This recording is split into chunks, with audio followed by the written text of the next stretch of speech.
అతి తక్కువ ఫీజుతో కోచింగ్ ఇస్తూ మీ గవర్నమెంట్ ఉద్యోగం కళని నిజం చేస్తుంది లేస్ అకాడమీ. అంటే మీరు ఇందాక సినిమాలు చెప్పారు సార్, వాటి గురించి ప్రస్తావనకు వస్తాను. దానికంటే ముందు మీ కెరీర్ విషయానికి వస్తే, మీ ఫ్యామిలీ బ్యాక్గ్రౌండ్లో ఎవరు కూడా సినిమాలకు సంబంధించిన వాళ్ళు లేరు అని చాలా ఇంటర్వ్యూలో చెప్పారు. మీ అమ్మగారు చాలా అపోజ్ చేసేవాళ్ళు అని చెప్పేసి, అవన్నీ ఓకే. అంటే ఒక ట్రిగర్ పాయింట్ ఎక్కడో ఉంటుంది కదా సార్, ఖచ్చితంగా సినిమాకి వెళ్ళాలి, సినిమాల్లో నటించాలని. ఒక సినిమా చూసినప్పుడు, ఒక హీరోని చూసినప్పుడు, ఒక ఆర్టిస్ట్ని చూసినప్పుడు ఆ ట్రిగర్ పాయింట్ మైండ్లో పడుద్ది. సంపత్ రాజుకి ఆ పాయింట్ ఎప్పుడు, ఏ వయసులో, ఎలా పడింది నాకు తెలిసి నాకు చాలా క్లియర్గా ఉంది ఆ ట్రిగర్ పాయింట్ యాక్చువల్ నా మైండ్లో. సార్?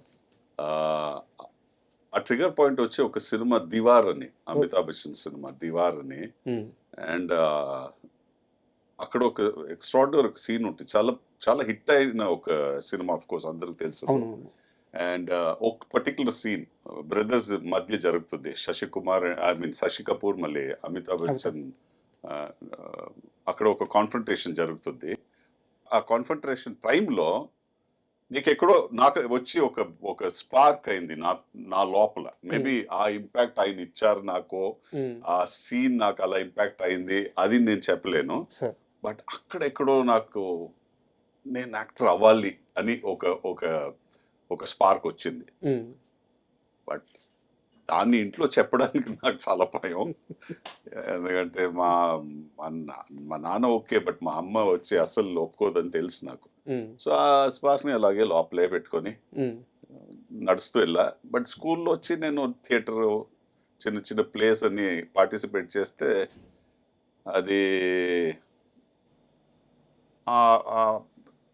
ఒక స్టేజ్లో ఒక అప్లాజ్ ఉంటుందిగా మీరు చేసేటప్పుడు, అది మీకు ఇంకా ఒక బూస్ట్ ఇస్తుంది.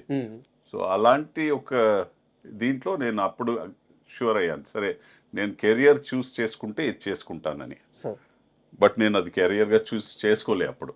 నేను అడ్వర్టైజింగ్ లోపల వెళ్ళిపోయాను.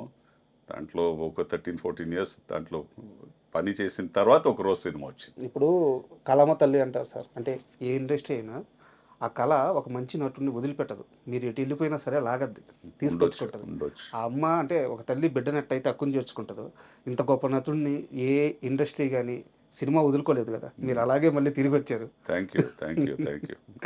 అండ్ మామూలుగా ఎవరైనా 10th class పాస్ అయ్యారనుకోండి, పిల్లలు సైకిల్ కొనిస్తారు, లేకుంటే వాడికి ఏదైనా సినిమాకి తీసుకెళ్తారు, మంచి ఫుడ్ కొనిస్తారు. మీ ఫాదర్ ఎందుకు బీరు పోపించారు? ఎందుకంటే ఇప్పుడు అందరు చేసేదేగా టీనేజ్లో, కాలేజ్ వెళ్తే ఫస్ట్ నేర్చుకున్నదే ఇలాంటిదే.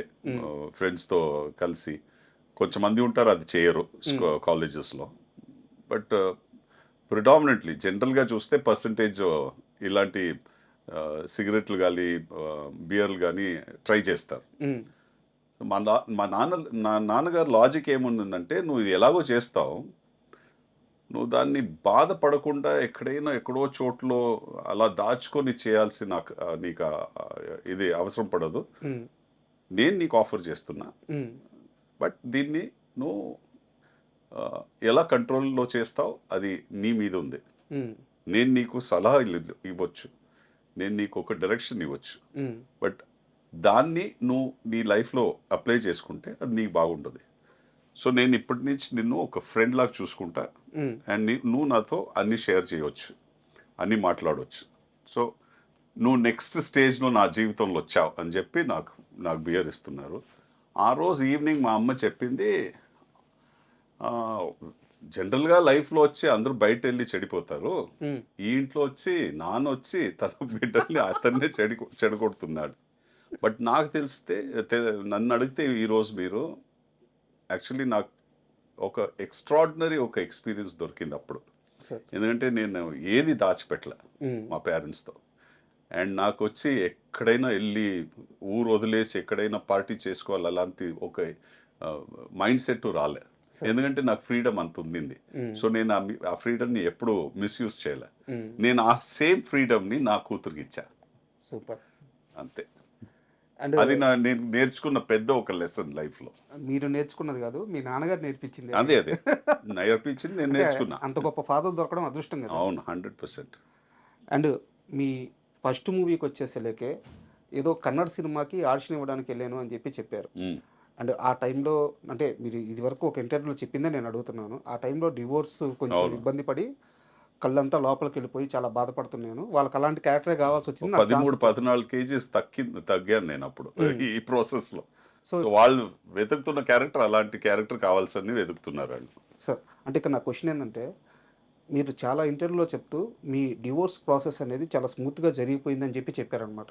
బట్ అలా వెయిట్ తగ్గిపోయి, కళ్ళు లోపలికెళ్ళిపోయి, ఫిజికల్‌గా అంత స్ట్రగుల్ అవుతున్నారు. మెంటల్‌గా కూడా స్ట్రగుల్ అవుతున్నారు.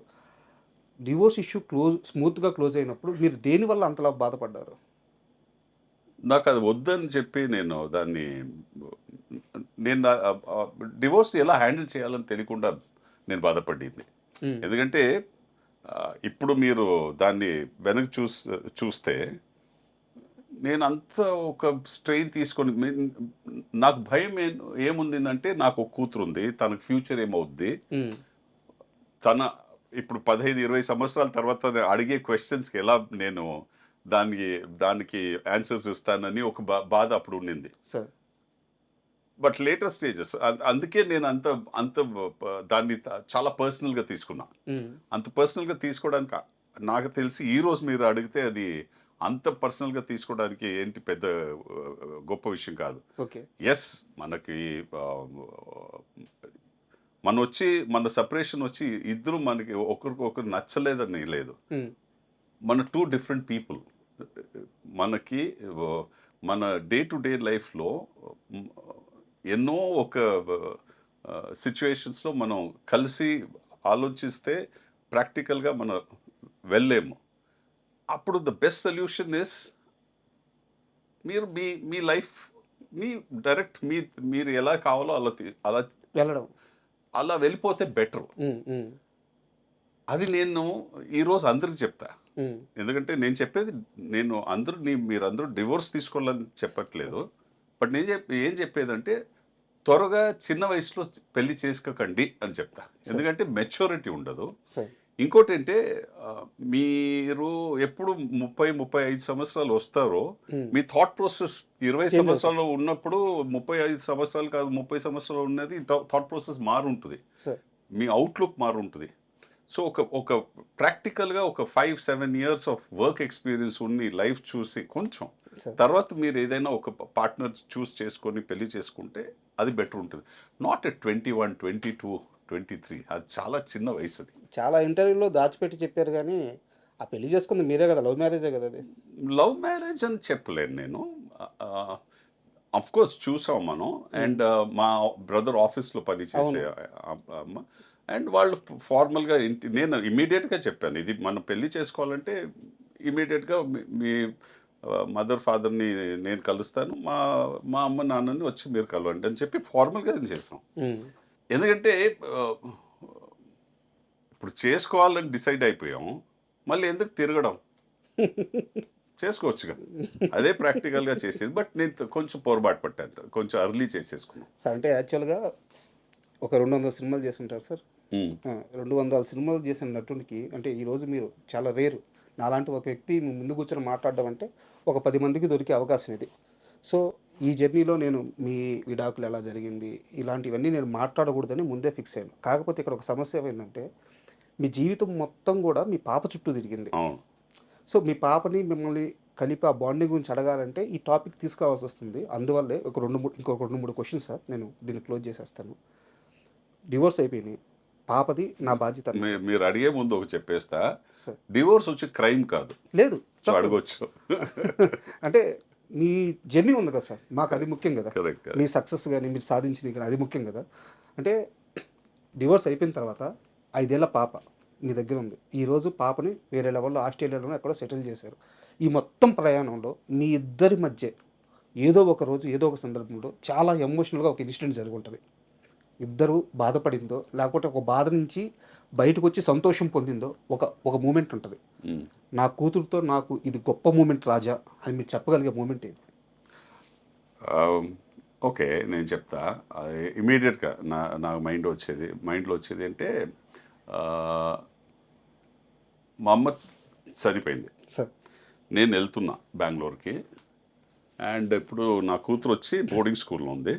సో నా ఫ్రెండ్స్కి ఏం చెప్పానంటే నేను మీరు తను హాస్టల్ నుంచి తీసుకొచ్చేయండి అండ్ కార్లో వచ్చేయండి, బట్ అమ్మమ్మ పోయిందని చెప్పకండి, చాలా సీరియస్గా ఉందని చెప్పండి నానమ్మ. అండ్ అక్కడ చాలా సీరియస్ అంటే తనకు ఒక అట్లీస్ట్ ప్రిపేర్ అవుతుంది అండ్ అక్కడ వస్తే కొంచెం ఈజీ ఉంటుందని. బట్ తనకి ఏమైందంటే అక్కడ వచ్చిన తర్వాత నానమ్మ లేదని తెలుసు, అక్కడ ఇంటికి వచ్చిన వెంటనే తెలిసిపోయింది అందరు జనాలు ఉన్నారు, బయట ఉన్నారు. తను ఏడ్చిన తర్వాత ఆ రోజు నాకేం చెప్పిందంటే, నాన్న నువ్వు చెప్పింది ఏంటి నాకు లైఫ్లో, అబద్ధాలు చెప్పకూడదు, నిజం చెప్పాలి, అది ఎంత కష్టమైనా నిజం చెప్తే నువ్వు దాన్ని ఫేస్ చేయగలవు అని చెప్పి నేర్చిచ్చావు. బట్ నువ్వు చేసింది ఏంటి, అబద్ధాలు చెప్పేమన్నావు నీ ఫ్రెండ్కి. నాకు చెప్పొచ్చుగా, అందరూ వెళ్ళాల్సిందే అని నువ్వు చెప్తూ ఉంటావు, ఒకరోజు అందరూ వెళ్తాం. సో అలా నాన్నమ్మ వెళ్ళింది, బట్ నువ్వు ఆ నిజం దాచిపెట్టి ఇలా సీరియస్గా ఉంది అలా చెప్పి తీసుకొచ్చింది నాకు నచ్చలే అనింది. సో ఆ రోజు నేను అతనితో ఒక మాట చెప్పాను, అవునా నేను చేసిన తప్పే, నన్ను క్షమించు, తప్పు అయిపోయింది, నేను మళ్ళీ ఇంకా చేయను ఇలాంటిది, బట్ నీతో నువ్వు చెప్పిన ఒక విషయం నుంచి నేను ఏదో నేర్చుకున్నాను ఈరోజు అని చెప్పి. సో మనం చాలా క్లోజ్. అలా ఎంత సార్ పాప ఏజ్ అప్పుడు? 13. అంత 12-13. చాలా చాలా మెచ్యూర్డ్. ఇప్పుడు మీరు వచ్చే ముందు తను ఇంకొక ఇంటికి షిఫ్ట్ అయింది, అది వీడియో పెట్టింది నాకు. ఓకే, అది చూస్తూ కూర్చున్నాను సార్. అండ్ మీ కెరీర్ విషయానికి వస్తే సార్, మీకు ఫస్ట్ బ్రేక్ అంటే బిగ్, చాలా పెద్ద బ్రేక్ అంటే ఫస్ట్ సరోజ అనుకోవచ్చా? లే, సరోజ ఎలా సరోజ వచ్చి వెంకట్ ప్రభు డైరెక్టర్ సినిమాకి. వెంకట్ ప్రభు వచ్చి నా ఫస్ట్ తమిళ సినిమాలో నాకు బ్రదర్గా నటించాడు. ఓకే. సో మనం రోజు అక్కడ మీకు తెలుసుగా షూటింగ్లో తెల్లారితో 9 o'clock నుంచి సాయంత్రం 6 గంటల దాకా అన్ని షాట్స్లో మనం ఉన్నాం. అవునవును. సో కూర్చొని మాట్లాడేటప్పుడు ఎంతో కథలు మాట్లాడుకున్నాం వాళ్ళు. మనం వచ్చి రేపు సినిమా చేయాలంటే ఇలా చేయాలి, అలా చేయాలి, నా ఎక్స్పీరియన్స్, అతని ఎక్స్పీరియన్స్, ఆయన వచ్చి ఒక లెజెండ్ ఫ్యామిలీ నుంచి వస్తాడు, సో ఆ స్టోరీస్ ఇది అది మాట్లాడి. బట్ సరోజ అప్పుడు మనకు మైండ్లో రాలే, అతనికి మైండ్లో రాలే.